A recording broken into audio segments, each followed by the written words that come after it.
এই মুহূৰ্তত অসমৰ প্ৰত্যেকগৰাকী জনতালৈ দিবলৈ ওলাইছো ডাঙৰ খবৰ। আজি হৈছে 20 ডিচেম্বৰ। আজি অসমৰ লাখ লাখ দুখীয়াসকললৈ কেইখনমান চৰকাৰী আঁচনিলৈ দিবলৈ ওলাইছো ডাঙৰ খবৰ। তো যিসকল মানুহে ভিডিঅ'টোত ক্লিক কৰিছে অনুগ্ৰহ কৰি ভিডিঅ'টো স্কিপ নকৰি প্ৰথমৰ পৰা শেষলৈ চাই থাকিব, কিয়নো এইটো ভিডিঅ'ৰ মাজত কৃষকসকলৰ পৰা আৰম্ভ কৰি মহিলাসকললৈ কেইখনমান গুৰুত্বপূৰ্ণ খবৰ প্ৰদান কৰিম। অনুগ্ৰহ কৰি ভিডিঅ'টো স্কিপ নকৰি প্ৰথমৰ পৰা শেষলৈ চাই থাকিব। লগতে মোৰ চেনেলত নতুন হ'লে প্লিজ চেনেলটো ছাবস্ক্ৰাইব কৰি মোৰ লগত থাকিব আৰু ভিডিঅ'টো শ্বেয়াৰ কৰি আপোনালোকৰ বন্ধুবৰ্গকো চোৱাৰ কাৰণে সুযোগ প্ৰদান কৰিব।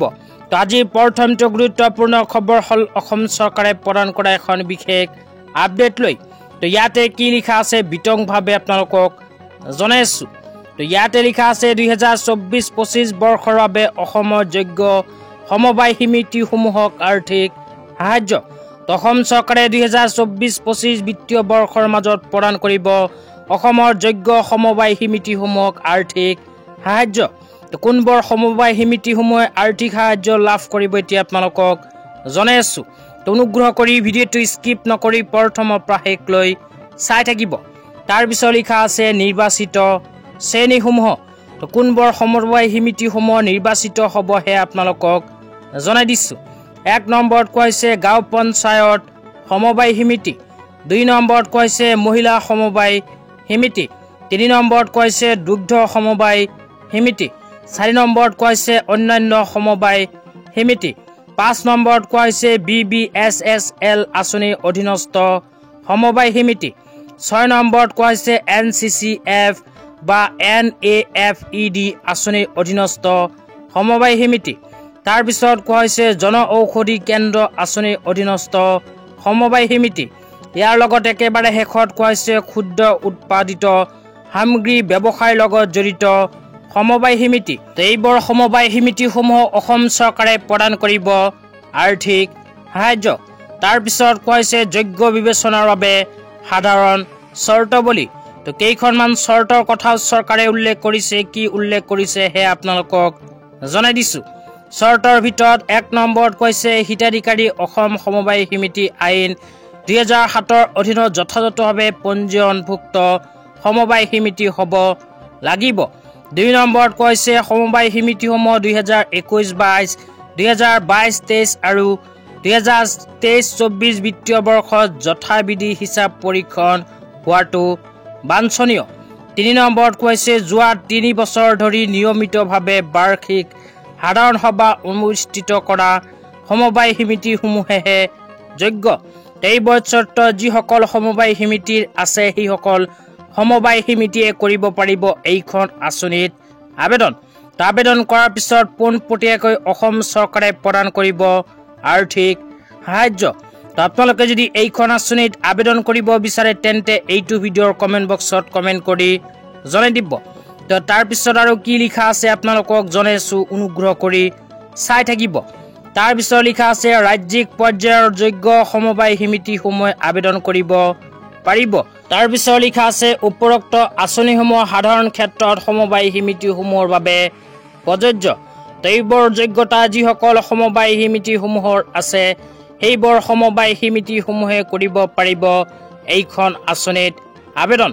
তো যোৱা বছৰতো কিন্তু অসম চৰকাৰে এইখন আঁচনি ঘোষণা কৰিছিল। তো আপোনালোকে যদি আঁচনিখনৰ বিষয়ে সবিশেষ জানিব বিচাৰে তেন্তে www.farcs.assam.gov.in অফিচিয়েল ৱেবছাইটত ভিজিট কৰি চাব পাৰে। তেতিয়া আপোনালোকক দিবলৈ ওলাইছোঁ আজিৰ দ্বিতীয়টো খুবেই গুৰুত্বপূৰ্ণ খবৰ। তো আজি দ্বিতীয়টো গুৰুত্বপূৰ্ণ খবৰ হ'ল অসমৰ লাখ লাখ কৃষকসকলৰ বাবে। অসমৰ কৃষকসকলৰ বাবে চৰকাৰৰ ফালৰ পৰা এনেকুৱা এখন জাননী জাৰি কৰিছে।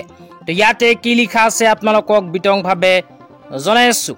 তো ইয়াতে লিখা আছে কৃষক ৰাইজৰ জ্ঞাতাৰ্থে অসমৰ কৃষক ৰাইজৰ বাবে প্ৰধানমন্ত্ৰী ফচল বীমা যোজনা বা PMFBYৰ অধীনত ৰবি 2024-25 বৰ্ষৰ বাবে মাকৈ, সৰিয়হ আৰু আলু শস্যৰ বীমা পঞ্জীয়নৰ অন্তিম তাৰিখ 31 ডিচেম্বৰ 2024। ইয়াতে কোৱা অনুযায়ী যিসকল কৃষকে 2024-25 বিত্তীয় বৰ্ষৰ বাবে মাকৈ, সৰিয়হ আৰু আলু খেতি কৰিছে সেইসকল কৃষকৰ বাবে কৰিব দিছে প্ৰধানমন্ত্ৰী ফচল বীমা যোজনা আঁচনিত আবেদন।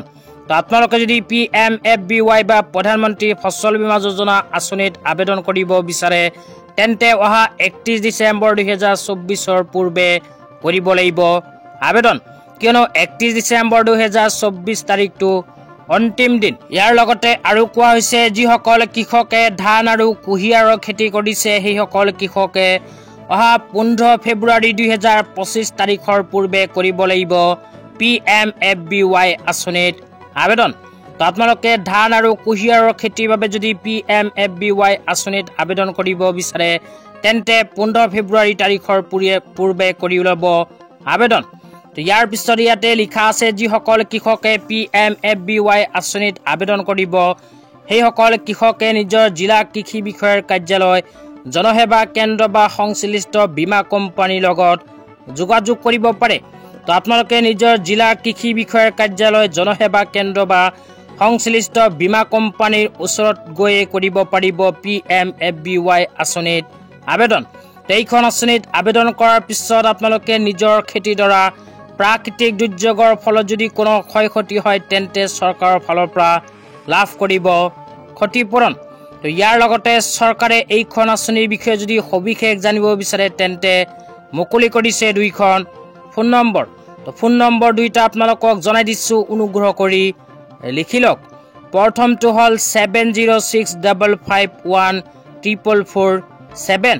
তো দ্বিতীয় ফোন নম্বৰটো হ'ল 14447।